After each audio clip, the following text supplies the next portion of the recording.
Hai, kembali lagi dalam pelajaran bahasa Indonesia dengan materi teks editorial.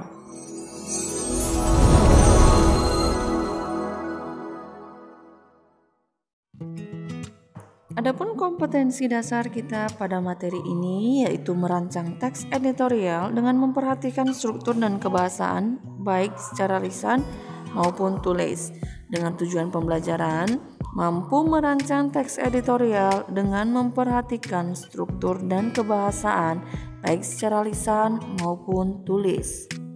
Pada materi kali ini kita membahas bagaimana cara menulis ataupun menyunting teks editorial. Nah, yang pertama adalah menulis teks editorial. Ada 4 langkah yang harus dilakukan dalam menulis teks editorial. Yang pertama, memilih atau selecting. Kedua, mengumpulkan atau collecting. Yang ketiga, mengaitkan atau connecting. Dan yang terakhir, memperbaiki atau correcting. Kita bahas satu persatu ya. Langkah pertama yang dilakukan adalah memilih atau selecting. Pemilihan topik berkaitan dengan isu yang akan menjadi dasar penulisan editorial. Pilihlah isu dengan topik yang menarik dan berhubungan dengan kepentingan masyarakat luas. Yang kedua, mengumpulkan atau collecting. Opini yang ditulis disertai dengan data pendukung berupa fakta. Kemudian, teori dan pendapat ahli pun dipaparkan agar pendapat yang kita tulis lebih berbobot. Yang ketiga, mengaitkan atau connecting. Penyusunan editorial dapat dirumbukan dengan anggota redaksi, tidak hanya isu yang perlu disepakati bersama, tetapi juga detail dan contoh yang akan diungkapkan dalam teks tersebut. Lalu, kembangkan teks editorial dengan memperhatikan hal-hal yang telah disepakati. Kemudian yang terakhir, memperbaiki atau correcting. Perbaikilah secara menyeluruh hasil tulisan yang telah ditulis. Paragraf disusun dengan menggunakan kalimat yang efektif dan kata yang lugas. Materi yang kedua adalah menyunting teks editorial.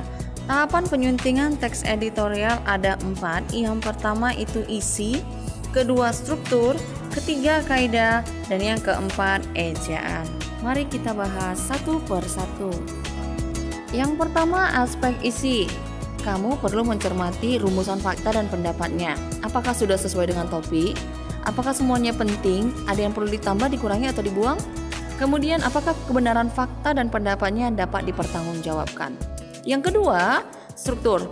Cermati susunan ataupun hubungan antar bagiannya. Apakah sudah lengkap? Apakah hubungan antar bagian sudah logis? Atau pengembangan antar bagiannya sudah memiliki pola yang jelas? Ketiga, kaidah. Cermati kalimat serta kata-kata bentuk serta maknanya. Apakah sudah efektif? Tidak berbelit-belit? Apakah sudah digunakan kata baku dan letaknya sudah tepat? Dan yang terakhir adalah ejaan atau tanda baca. Cermati penulisannya, apakah tanda baca yang digunakan sudah tepat. Membaca editorial bukan sekedar membaca berita. Banyak manfaat yang dapat kita peroleh. Tidak hanya berupa fakta, akan tetapi kita pun memperoleh banyak informasi di dalamnya, baik berupa pendapat, masalah beserta solusi, serta simpulan penting lainnya. Oleh karena itu, mari kita budayakan membaca gerakan literasi. Oke, sampai di sini pertemuan kita. Ibu harap kalian tetap semangat dalam belajar dan tetap jaga kesehatan ya. Sampai bertemu di pelajaran selanjutnya.